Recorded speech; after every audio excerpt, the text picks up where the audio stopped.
capítulo de número 8.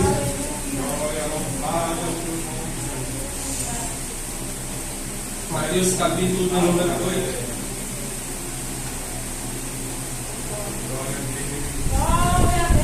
Vou ler o versículo 2 e o versículo 3. Mas desde já antes de ler, eu quero pedir à amada igreja que estejam em oração pela minha vida, para que eu abrir da minha boca, Deus nos conceda uma palavra nesta noite. Amém? Eu vou ler o versículo 2 e o versículo de número 3, que diz assim: E eis que veio um leproso e o adorou, dizendo: Senhor, se quiseres, pode tornar-me limpo. E Jesus, estendendo a mão, tocou-o, dizendo: Quero ser limpo.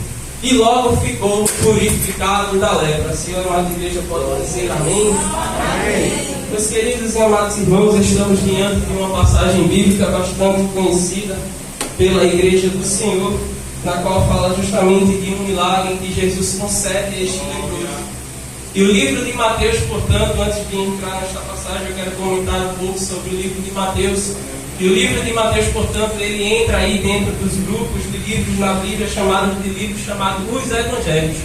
Livros estes que são o livro de Mateus, o livro de Marcos, o livro de Lucas e o livro de João. E estes livros, portanto, os Evangelhos, eles são relatos da vida de Jesus. São escritos aí pelos apóstolos ou pessoas próximas justamente dos apóstolos de Jesus, quero dizer. E cada um desses quadros contém a história de Jesus de uma perspectiva um pouco diferente.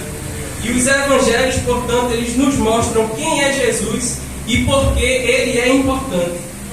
E durante o seu tempo na terra, Jesus ele não escreveu nada sobre sua vida, nem sobre os seus ensinamentos. Mas depois que ele subiu ao céu, os discípulos, portanto, aí começaram a registrar o que tinham ouvido e o que tinham visto e começaram assim a escrever.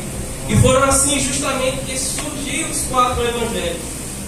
E o significado, portanto, aí de evangelho é boas novas, ou também boa notícia. E o objetivo justamente aí era contar justamente a boa notícia de Jesus, o Salvador do mundo. E todos estes fazem relatos, cada um de uma perspectiva, mas sem se contradizer. E todos estes relatam justamente a morte e ressurreição de Cristo. E os 4 evangelhos, como bem falei, Mateus, Marcos, Lucas e João, vou falar um pouco individualmente de cada um agora. O livro de Mateus, portanto, Mateus aí ele foi um dos 12 apóstolos, que justamente aí acompanhou o ministério de Jesus de perto. E ele mostrou em seu evangelho como Jesus cumpriu todas as profecias do Antigo Testamento, justamente sobre o Messias, o Salvador prometido. E ele também registrou vários dos ensinamentos morais de Jesus, falando justamente sobre os sermões de Jesus.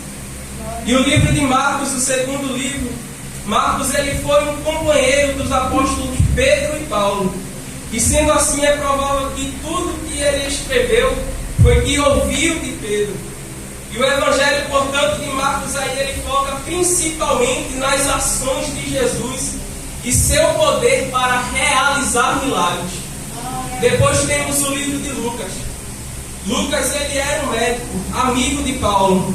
E ele escreve e direciona ali o seu evangelho para um senhor chamado Teófilo. E o objetivo, portanto, aí de Lucas era escrever um relato de confiança. E por isso, tudo que ele pesquisou com todo cuidado e rigor, procurando fontes seguras. Isso está escrito em Lucas, capítulo 1, o versículo 3 e o versículo 4.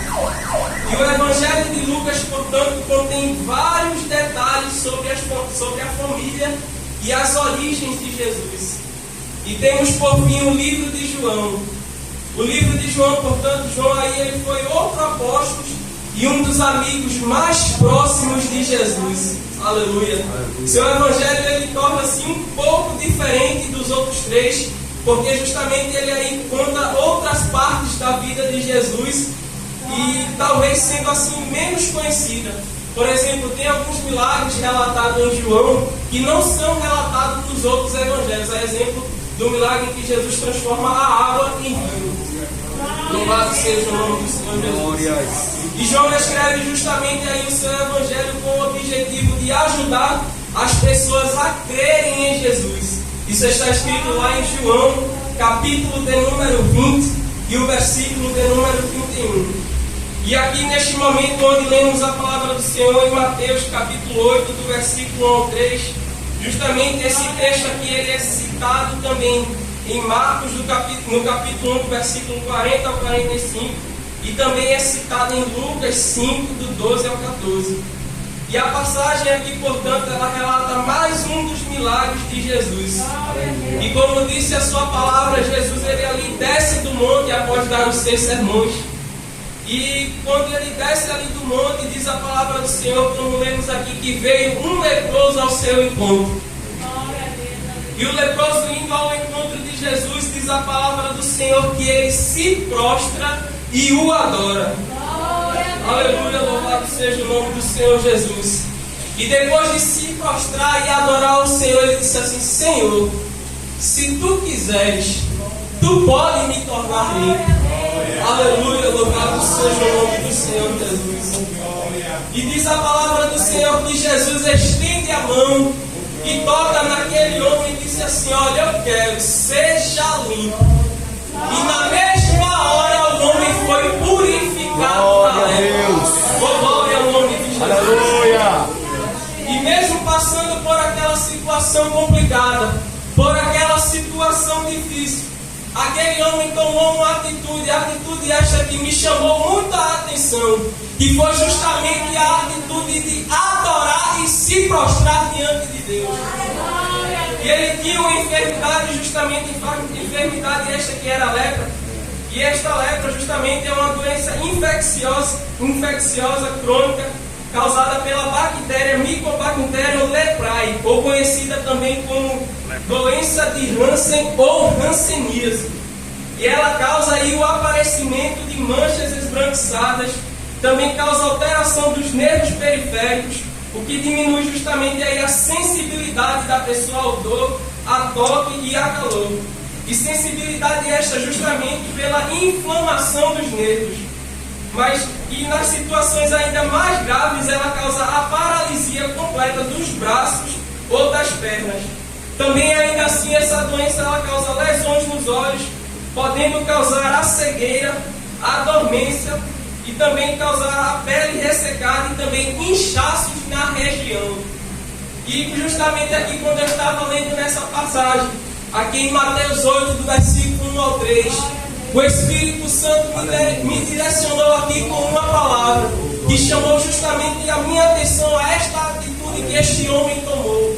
Oh, glória ao nome de Jesus. Glória. E o Senhor colocou uma palavra em meu coração. Porque antes de você pedir o seu milagre, comece primeiro a adorar ao Senhor. Glória. Eu vou repetir esta palavra para que ela fixe em seu coração nesta noite. Antes de você pedir o seu milagre,